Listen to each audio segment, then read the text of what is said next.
Aujourd'hui, l'ensemble du territoire congolais se trouve dans le délabrement le plus complet. Les infrastructures, le tissu social, tout est malade.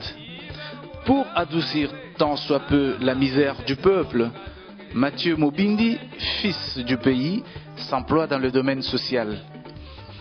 Il a créé une structure, le CBC, Centre Belgo-Congolais, une ASBEL qui soutient ardemment le peuple.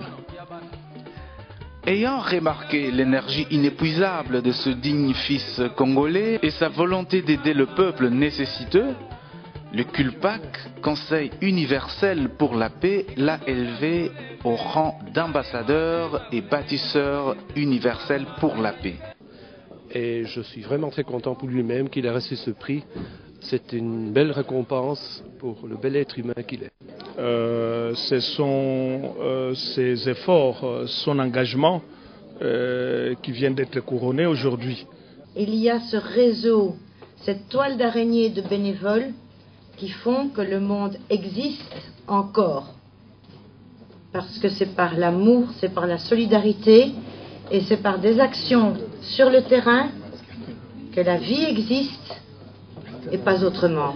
Merci Mathieu d'en faire partie. La République démocratique du Congo connaît une crise des mœurs sans précédent.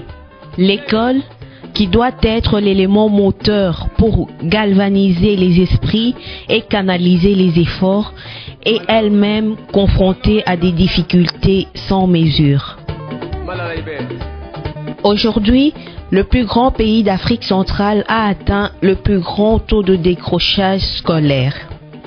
L'incapacité des parents à pouvoir nourrir leurs enfants a créé elle aussi une grave fracture sociale. Le Centre belgo-congolais, association sans but lucratif, essaie aujourd'hui, en analysant les réalités du terrain, à aider les gens à s'en sortir tant bien que mal. Ainsi, l'ambassadeur Mathieu Mobindi a pris son bâton de pèlerin. Il s'est rendu dans la province de Bandundu. Ici, il a rencontré toutes les couches sociales. Aux élèves de plusieurs entités régionales, il a été remis du matériel scolaire. Entre autres, des machines à écrire, des manuels scolaires, j'en passe. Je vous apporte une bonne quantité de livres pour constituer votre bibliothèque. L'outil informatique, sans oublier la prise en charge des frais fixés par l'État pour 100 élèves répartis dans 20 écoles de la place. Des hôpitaux et autres structures de soins ont reçu des donations qui étaient très attendues ici. Chaises roulantes, médicaments et autres matériels médical. Dans cet arrière-pays, les problèmes à résoudre sont multidimensionnels et multisectoriels. Pour soutenir l'agriculture, le Centre belgo-congolais a pu remettre à plusieurs associations du monde rural du matériel agricole, ou bêches, pelles et autres. Dans le cadre purement social, le Centre belgo-congolais a été obligé par le fait à prendre financièrement en charge des invalides comme cette fille de Bandundu et cette petite malade des reins rencontrée à l'hôpital universitaire de Kinshasa.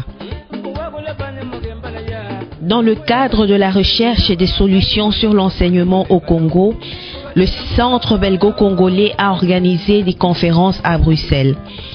Ici, avec la diaspora et quelques éminents, le CBC a proposé des voies de sortie du marasme. Mais dans ce domaine, le fait le plus marquant, c'est l'ouverture d'une école pour tous à Kinshasa pour adapter les jeunes Congolais aux nouvelles technologies, mais aussi l'octroi de l'autonomie à l'Institut supérieur de Boulungu, négocié durement au ministère de l'Enseignement. Le Centre belgo-congolais exploite aussi un terrain de plusieurs hectares pour l'agriculture des produits de première nécessité dans les environs de Kinshasa. Dans le lot des structures à soutenir par le CBC, il y a aussi cet orphelinat tenu par les Sœurs de la Providence à Bolungo. Des habits et parfois des dons en argent liquide sont remis de temps en temps pour entretenir les orphelins.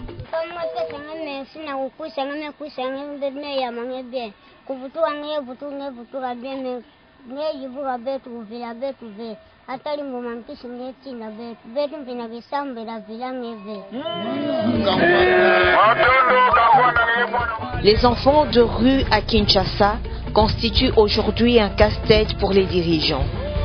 Soucieux des problèmes qu'ils peuvent engendrer, le CBC s'est vu dans l'obligation de les encadrer en les approchant par des dîners et des causes. Le centre belgo-congolais s'emploie dans une large mesure à aider les jeunes afin qu'ils accèdent à une éducation durable et viable et qu'ils abordent le monde de demain avec confiance. Mais en amont de ces actions, des conférences ont été organisées à Bruxelles, ceci pour connaître les causes profondes du déclin de l'enseignement au Congo.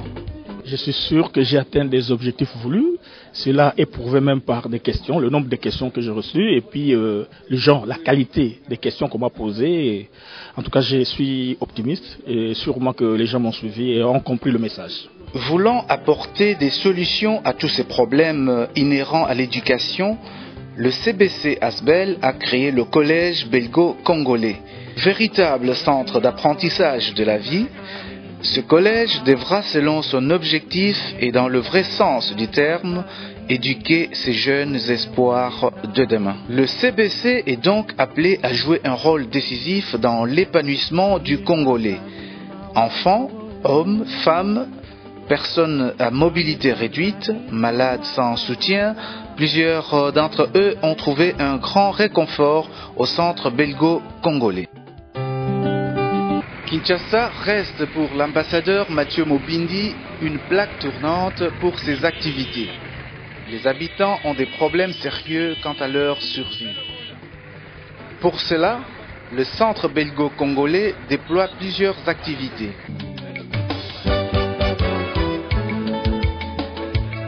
À Yolo, il a été distribué des vêtements et autres effets pour aider plusieurs nécessiteux.